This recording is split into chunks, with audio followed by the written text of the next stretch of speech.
سبحانك لا علم لنا إلا ما علمتنا إنك أنت العليم الحكيم ولا حول ولا قوة إلا بالله العلي العظيم. السلام عليكم ورحمة الله وبركاته. Alhamdulillah, summa alhamdulillah, syukur pada Allah Subhanahu wa taala kita diberikan ruangan kesempatan pada malam ini, malam Sabtu untuk kita meneruskan kuliah kita, iaitu kuliah kita pada kitab Hasyiah Al-Qalubi pada matan Muraqat. Okey je. Kita pada yang lepas kita berhenti rasanya pada bab nasakh ya. Okey. Ana buka share ni. Skrin ni nampak ya. Anwa'un naskhi pada muka surat yang ke 98. Anwa'un naskhi fil Quran Al-Karim. Betul mana ya? Okey. Betul Dato'. Anwa'un naskhi fil Quran Al-Karim. Kita dah lihat pada yang sebelum ni berkaitan nasakh. Yakni nasakh ni memang boleh berlaku. Dan dia bukanlah benda yang mustahil berlaku kerana muta'allaq dia, kesan ataupun perubahan itu bukanlah pada sifat Allah, bukanlah pada sifat kalam Allah, bukanlah pada sifat kudrah ataupun iradah, tapi ia berlaku pada apa yang mengenai pada makhluk. Jadi perubahan hukum kesemua itu yang kesan ataupun implikasinya dirasai ataupun muta'allaqnya adalah makhluk. Oleh demikian tidak ada sebarang kemustahilan untuk berlakunya nasakh. Hari ini kita lihat anwa'un naskhi fil Quranil Karim, jenis-jenis penasakhan. Jenis-jenis nasakh yang ada di dalam Quran. Nasakh tu kita ingat balik, ia itu merupakan datangnya hukum baru. Datangnya hukum baru, okey. Kerana apa? Dan menggantikan hukum lama. Wa yajuzu, kita baca matan, wa yajuzu naskhur rasmi wa baqa'ul hukmi. Bolehnya dinasahkan rasam. Apakah rasam tak nombor 2 tu bawah tu? Ai kitabatahu fil mashafi, iaitu penulisannya di dalam mushaf. Apakah dia? Maknanya baca dah tak ada dah kalimah itu lagi. Di dalam Quran tak ada dah. Dah dinasahkan kalimah itu di dalam Quran. Cuma hukumnya masih kekal. Wa'tiqada Qur'aniyatihi. Tapi kita kena kata walaupun dia punya penulisan telah pun dinasahkan, tetap dia merupakan Quran. Kita beriktikad dia adalah Quran, tapi dah nasakh. Dah nasakh pada bacaan. Fayuharramani ba'da wujubihima, dan diharamkan setelah ianya wajib.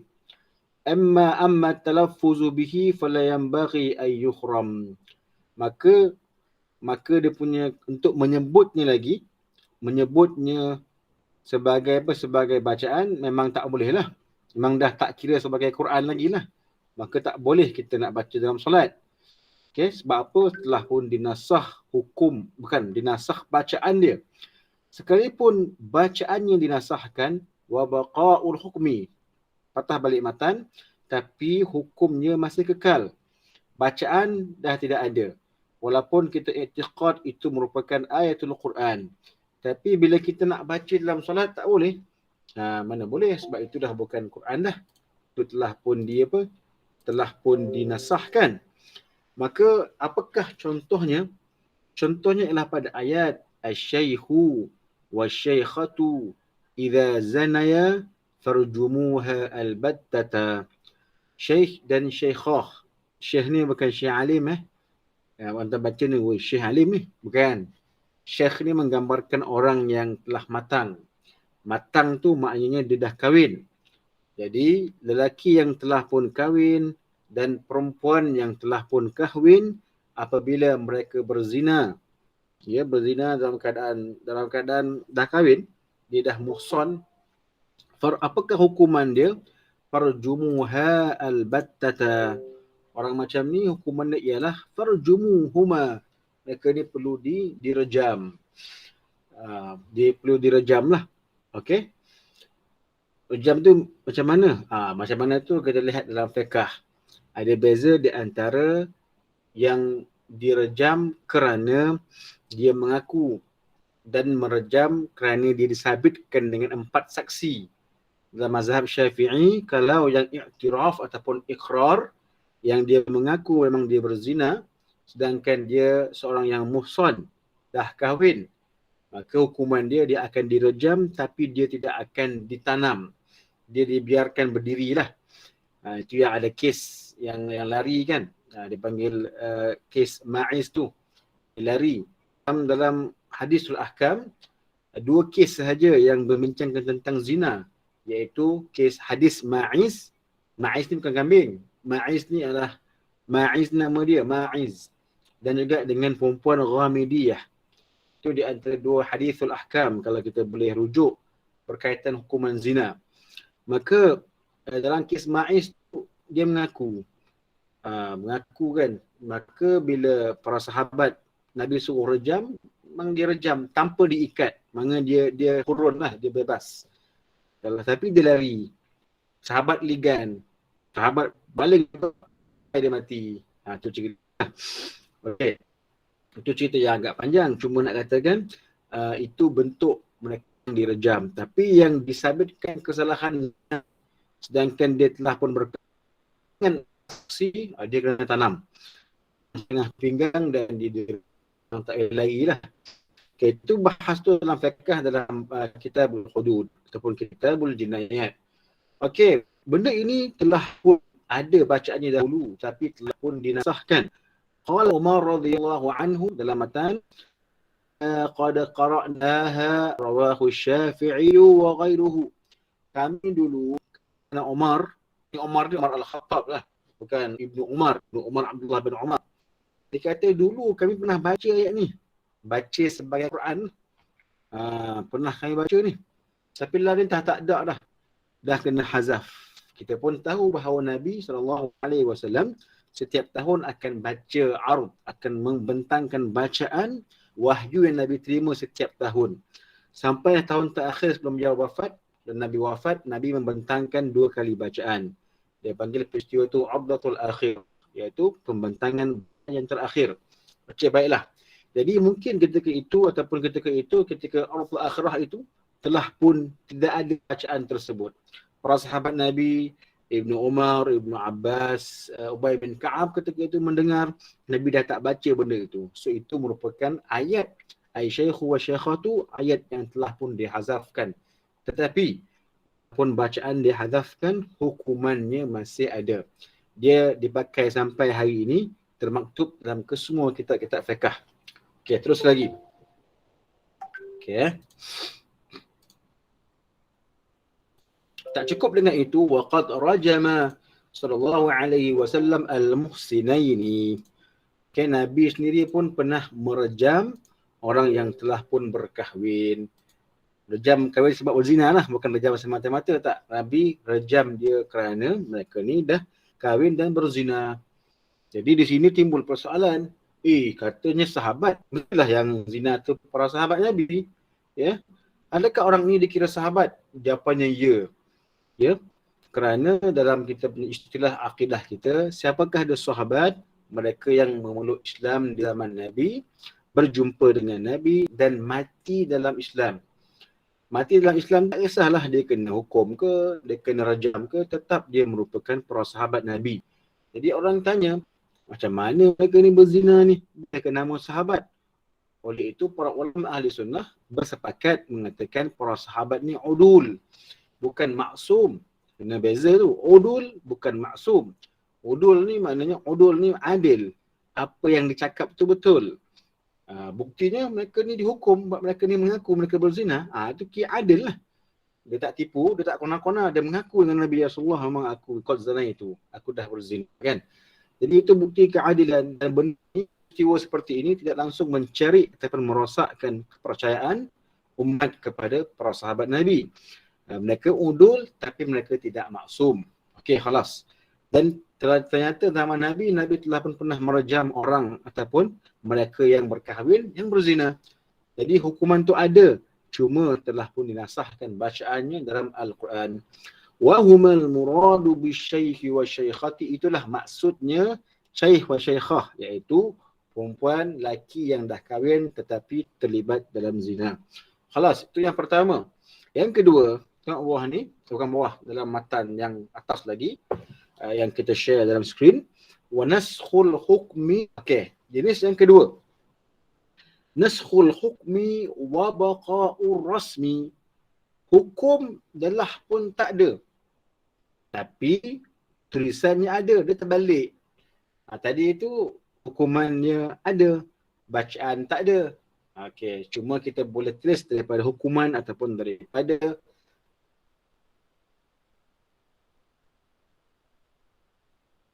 fik-fik yang telah pun kita boleh baca dan merujuk. Sekarang isunya ialah, isunya ialah benda tu ada dalam Quran, tapi nampak macam tak diamalkan lagi. Contohnya ayat surah Al-Baqarah, Allah berfirman, وَالَّذِينَ يُتَوَفَّوْنَ مِنكُمْ وَيَذَرُونَ أَزْوَاجًا وَصِيَّةً لِأَزْوَاجِهِمْ مَتَاعًا إِلَى الْحَوْلِ غَيْرَ إِخْرَاجٍ. Okey, mereka yang kematian suaminya, perempuan lah mati suami, dan mereka ini, dan suami mereka meninggalkan wasiat. Okey, dan mereka ini setelah kematian suami mereka, mereka tak perlu keluar dalam tempoh setahun. Mereka gunakan sahaja apa wasiat ataupun harta yang ditinggalkan. Tapi fa in kharajna fala junaha alaikum fima fa'alna fi anfusihinna min ma'ruf. Tu sambungan dia. Kalaulah dia keluar juga, fala junaha alaikum, tak apalah. Berarti nak cari kerja kan. Kok ada kerja, kok dia Perdana Menteri ke, kena keluarlah. Takkan duduk dalam rumah setahun. Tetapi benda tu kita baca, oh perempuan ni kalau meninggal kena duduk rumah setahun. Ilal haul. Satu haul setahun lah. Tapi macam nak kerja? Tak payah kerja, makan duit suami ya. Payah kalau tak kerja. Kalau lelaki tu miskin macam mana? Rupanya bacaan itu telah pun dinasahkan hukumnya. Nusikha bi ayatin. Telah pun dinasahkan ayat tersebut dengan ayat sebelum dia. وَالَّذِينَ يُتَوَفَّوْنَ مِنكُمْ وَيَذَرُونَ أَزْوَاجًا يَتَرَبَّصْنَ بِأَنفُسِهِنَّ أَرْبَعَةَ أَشْهُرٍ وَعَشْرًا. Kan? Yang meninggal suami dia pula, yatarabbasna, dia kena tunggu. Apakah maksud yatarabbasna? Yantadirna bihuzn. Dia tunggu dalam keadaan yang sedih lah. Yelah dah meninggal suami, mana tak sedih? Okey. Jadi tunggu dalam keadaan sedih selama mana? Selama 4 bulan 10 hari. Itu tempoh iddah ataupun tempoh ihdad dia. Dalam fiqhul munakahat dibahas tentang ihdad, berkabung dia. Okey, jadi ayat pertama itu 240 tu yang kata kena duduk dan makan harta selama setahun, telah dinasahkan hukuman dia dengan ayat 234 mengatakan perempuan ni iddatul wafah ataupun ihdad cumalah berlangsungan selama 4 bulan 10 hari. Okey, lepas tu boleh apa? Okey. Tapi bacaannya masih kekal. Boleh ke? Boleh. Bacaannya masih kekal, hukum dah tak ada. Itu tidak ada masalah. Itu juga benda tu berlaku. Dan ianya diiyakan oleh para ulama kita. Okey, wa naskhul amrayni ma'an. Ada kalanya. Okey, dah habis dah. Habis yang pertama, hukumnya kekal, hukumnya ada, bacaannya hilang. Yang kedua, bacaannya kekal, hukum tak ada. Yang ketiga, wa naskhul amrayni ma'an nahwu hadithi Muslimin an Aisyah radhiyallahu anha. Nasakh dua perkara. Apa dia? Baca pun tak, hukum pun tak. Contohnya apa? Kana fima unzila ashru radha'atin ma'lumatin yahrimna. Dulunya turun, iaitu 10 kali susuan yang diketahui barulah mengharamkan. Iaitu ni dalam kes ibu susuan. Okey, bila seorang bayi itu dia menyusu dengan seorang perempuan, bukan mak dia lah dan bukan nenek dia. Kalau mak neneknya tak ada masalah. Makcik pun tak ada masalah. Makcik ni memang dah haram pun. Okey, cuma orang tu bukan makcik, orang tu orang ajnabi ya. Ataupun perempuan yang ibu susuan itu mungkin mahram dia. Mahramnya apa? Maaf, bukan mahram dia. Maknanya boleh kahwin. Memang jarak umur tu agak lanjut, tapi maknanya itu bukan mahram dia. Arti kata ibu susuan itu ibu yang halal, boleh nikah, okay, dengan anak susuan dia, dengan ambil kira dan tanpa ambil kira masa ataupun umur mereka berdua. Okey, jadi bila seorang anak itu menyusul ibu susuan dia, sampai bila ataupun sebanyak mana susuan untuk kita katakan ini ibu susuan yang sah, yang menyabitkan ibu itu adalah susuan kepada kanak-kanak tersebut. Dulunya turun ayat ataupun turun hukum mengatakan 10 kali susuan yang confirm barulah, okey, barulah dipanggil sebagai mengharamkan. Barulah mak itu, perempuan itu jadi mak susuan ataupun ibu susuan kepada budak tersebut. Kalau setakat 2 kali datang pergi ziarah, contoh seorang perempuan datang pergi ziarah dengan dengar jiran dia ada anak baru lahir. Pergi dah besarlah 2-3 minggu dah kan. Tengok budak tu manji pula dengan jiran, dengan makcik sebelah rumah dia ni, dia pergi, makcik tu pula ada susu lagi. Tak tahu lah susu, mungkin dia baru dapat anak ataupun mungkin bangsa yang sehat ni susu sentiasa ada ya. Wallahu a'lam. Jadi bila duk gurau-gurau dah tersedut susu. Tersedut, tak tahulah macam mana tu kan. Makcik tu pun suka gurau-gurau kot. Langsung tersedut susu. Lah dah minum sedap. Elok pula dia layan. Oh best. Tapi sekali tu je lah. Sekali tu je. Sekali 2 kali adalah. Lepas tak ada dah. Maknanya sebelum umur budak tu 6 bulan. Ataupun ikutkan mazhab kita sebelum setahun, sebelum 2 tahun kan. Sebelum 2 tahun, sebelum makan apa-apa. Dalam tempoh 2 tahun, sebelum makan apa-apa. Kalau dah makan durian, makan manggis, makan lencop, habis lah. Dah tak kira dah tu.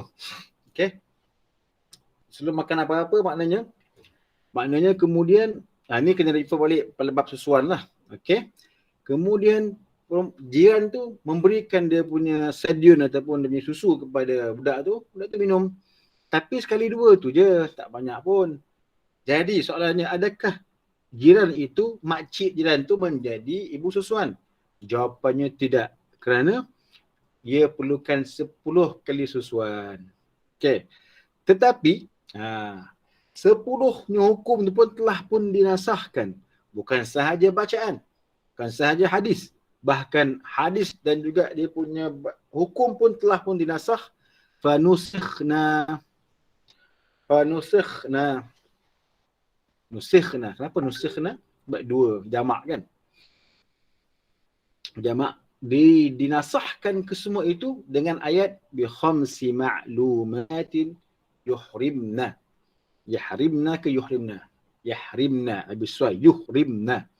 Maka dengan 5 kali susuan yang diketahui barulah dia mengharamkan. Mengharamkan apa? Mengharamkan hubungan di antara ibu susuan dan anak susuan. Jadi bila cukuplah 5 kali susuan anak itu kepada perempuan itu, ibu itu menjadi ibu susuan dia. Jadi anak-anak perempuan itu anak adik-adik susuan dia. Adik-adik perempuan tu makcik susuan dan seterusnya. Jadi dalam kes usul fiqh ini apa dia? Nasah kedua-dua. Hadis pun dah tidak ada. Dia punya hukum pun dah tidak ada. Itu dah panggil nashul amraini ma'an. Boleh. Jadi dalam mazhab kita pun macam itulah. Nak sabitkan ibu susuan, bayi itu kurang 2. Menyusu lebih 5 kali dan dia tidak makan lain daripada susu ibunya sahaja. Itu dia panggil sebagai barulah menyabitkan ia merupakan ibu susuan kepada budak tersebut. 5 kali ya. Itu mazhab kita 5 kali sahaja. 5 kali ni kalau sehari suntuk selesai. Pagi menyusu. Tengah hari menyusu. Tak tengah hari lah. Dia budak-budak ni pantang nampak pantang mengangai. Dia kan kalau kasih tak akan ambil. Sehari pun dah cukup dah 5 kali. Maka sehari suntuk tu kebiasaannya menjadikan seorang perempuan itu boleh berstatus ibu susuan. Okey, habis cerita. Wa yanqasimu, terus lagi, an-naskhu ila badalin wa ila ghairi badalin. Kadang-kadang ataupun terbahagi nasakh itu kepada yang berganti, yang tidak ada ganti. Oh, nasakh tak ada ganti. Al-awwalu, ini kata Syekh Mahalli, nak terangkan macam mana yang berganti ni. Al-awwalu tu ataupun al-awwali itu yang berganti. Kama fi naskhi istiqbali baitil maqdisi. Sebagai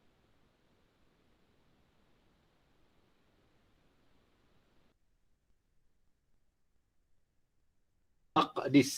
Okey, bacaan Maqdis. Ulama-ulama Hambali banyak kan. Ibnu Qudamah Al-Maqdisi. Itu semua orang-orang Palestin. Sebagaimana nasakhnya menghadap kiblat ataupun menghadap Baitul Maqdis digantikan dengan menghadap Kaabah. Instead of you direct towards Baitul Maqdis, digantikan dengan kita menghadapkan Kaabah. Mana ada penggantian. Itu dipanggil nasakh yang berbentuk badal. Ada ganti. Okey, tetapi yang kedua, wasani, tengok syarah tu, kama fi naskhi qawlihi ta'ala, seperti nasahnya ayat, idza najaitumur rasul faqaddimu baina yaday najwakum sadaqah. Kalau kamu nak berbisik, tengok ayat nombor 2, dia kata apa? I'tarada bi an huna badalan wa huwa qalbul tarki lama fihi madarrat awil ahatu lima fihi manfa'atun al-thabitu bid-dalil al-'ami. Okey, cantik ni. Ni bahas fiqh. Ni bahas usul fiqh. Okey, ayat di atas kita baca selesai. Lepas tu kita stop. Cukup. Kita dah boleh stop dah lepas ni. Ayat yang kedua ni, dia cerita satu bentuk nas yang tidak ada ganti.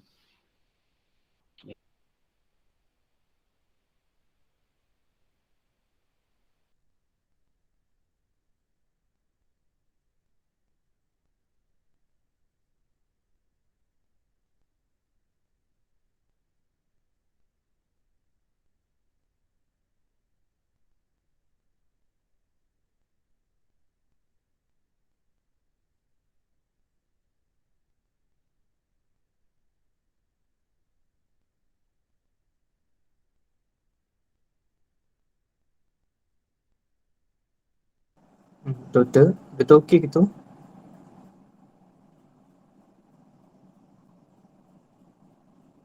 Doktor mungkin ada masalah ya semua, Tapi jadi kalau kita tunggu Nabi sebentar. boleh solat, kenapa?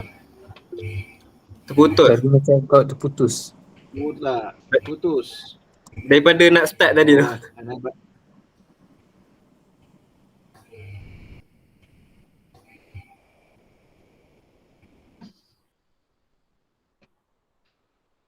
Kang mana yang putus? Dari autorida tu. Oh, okey, nanti. Clear. Okey, clear ya. Okey, suara nak clear ya. Clear, Doktor, clear. Tamam. Baiklah. Okey, kita baca balik ayat nombor 2 ni. Wasani, ayat itu menasahkan, okey, kita baca ayat dia. Iza najaitumur rasul faqaddimu baina yaday najwakum sadaqah. Kalau kamu nak berbisik di hadapan Nabi SAW, maka kamu hendaklah berikan dahulu. Okey, sebelum kamu bisik tu berikan sedekah. Nak berbisik, nak bercakap-cakap depan Nabi, najah itu mana berbisik, macam munajat kan. Kamu kena bayar dahulu. Bayar sedekah dulu. Satu arahan tu, faqaddimu, itu merupakan fi'al amar. Baik, tapi benda ni tak sempat pun diamalkan, telah pun dinasahkan, tak perlu. Sebab Allah kata dalam Quran Al-Karim, lepas itu Allah kata, فَإِذْ لَمْ تَفْعَلُوا وَتَابَ اللَّهُ عَلَيْكُمْ فَأَقِيمُوا الصَّلَاةَ. Kalau kamu tak buat, bertaubatlah kepada Allah dan dirikan solat. Benda ni tidak sempat pun, yang tidak sempat pun diamalkan oleh para sahabat. Walaupun cerita tu agak panjang di pertengahan surah Al-Mujadilah tu, tapi tidak pun diamalkan. Telah pun dinasahkan ayat yang sama. Okey, khalas. Jadi kata Imam Al-Haramain dalam matan, ini Imam Al-Mahalli membuat contoh, ini merupakan contoh arahan yang dan tidak ada pengganti. Dinasahkan tanpa ganti. Mana habis gitu ya, terkubur. Cuma Imam Qalyubi kata, oh tu rida, bawah tu. Imam Qalyubi kata, oh tu rida. Tak. Bukan dirot lah. Ditentang pendapat itu. Bukan tak ada ganti. Imam Mahalli kata, ini jenis yang nasakh yang tidak ada ganti. Tapi kata Imam Al-Qalyubi, dia kata, ini ada gantinya. Kalau kita tengok lawan Tokeh ni, atas tu Imam Mahalli, bawah ni Qalyubi. Tapi dalam ilmu, dalam usul fiqh, mereka berhujah. Mana lagi kuat? Imam Mahalli kata, ini nasah yang tidak ada ganti. Sebab bila Allah suruh, Allah sendiri mengatakan, فَإِذْ لَمْ تَفْعَلُوا وَتَابَ اللَّهُ عَلَيْكُمْ فَأَقِيمُوا الصَّلَاةَ. Kalau kamu tak buat, bertaubat kepada Allah dan juga dirikan salat. Maka tak payah buatlah. Tetapi kata Imam Qalyubi, tak ada ganti ni. Apa ganti dia? Wahuwa talbut tarki. Iaitu apa? Allah kata fa'id lam taf'alu, kalau kamu tak boleh buat, bertaubatlah kepada Allah dan dirikan solat. Maknanya itu bermaksud kalau kamu tak boleh buat, kamu tak payahlah buat. Kamu tak perlu buat itu merupakan arahan tak payah buat. Arahan tidak perlu buat, talbut tarki, arahan suruh tinggal adalah ganti. Imam Mahalli kata, dah Allah kata tak payah buat, tak ada gantilah. Imam Qalyubi kata, tidak.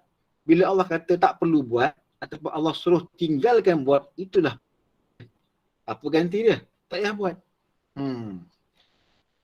Kan itu kena usul tu. Dia tengok dalam, Allah suruh tinggalkan pun itu merupakan arahan. Arahan tu menggantikan arahan suruh buat. Kita balik pada yang wajib. Wajib tu apa? Suruh buat. Haram apa? Haram. Suruh tinggal. Kedua-dua tu suruhan kan? Suruh buat dan suruh tinggal. Sekarang ni, mula-mula Allah suruh buat. Lepas tu Allah nasah dengan suruh tinggal. Kan ada ganti tu. Itu hujahan daripada Al-Imam Qalyubi. Kenapa pula Allah suruh tinggal? Lima fihi madarrah. Sebab ada padanya kemudaratan. Payahlah. Awil ibahah. Ataupun kalau Allah izinkan, kerana ada padanya manfaat. Ini semua sabit dengan dalil yang umum.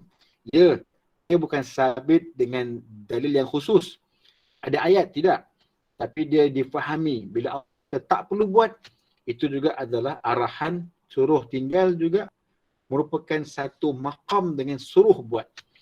Kan bukankah benda yang wajib sama taraf dengan benda yang haram? Seperti kata suruhan buat dan suruhan tinggal. Jadi bila Allah suruh buat, lepas tu Allah kata tak payah buat, sama. So bila suruh buat itu telah pun digantikan dengan suruh tinggal. Okey? Jelas jadi ini khilaf lah dalam ilmu usul ni, jangan terlalu tension. Dia memang ada khilaf. But usul ni memang masing-masing nak mengatakan saya berhujah. Masing-masing membina hujah masing-masing kan. Jadi tak ada siapa pun akan menyalah. Kalau mereka menyalahkan, mereka rot sahaja. Mereka rot. Mereka tak akan kata kamu ni sesat, tak. Itu adalah perbincangan usul. Masing-masing mencari kebenaran. Tapi natijahnya sama. Tak payahlah buat. Itu memang dinasahkan. Okey. Ada juga nasah wa ila ma huwa aghlazu. Ada juga nasah yang lebih berat. Okey, nak baca lagi tak apalah. Stop sini lah. Okay, kita stop sampai wa ila ma huwa aghlazu. Insya-Allah ada rezeki kita sambung nanti pada hari Isnin insya-Allah taala. Kau ada soalan? Wallahu a'lam. Siapa yang ada soalan boleh nyatakan. Silakan. Okey.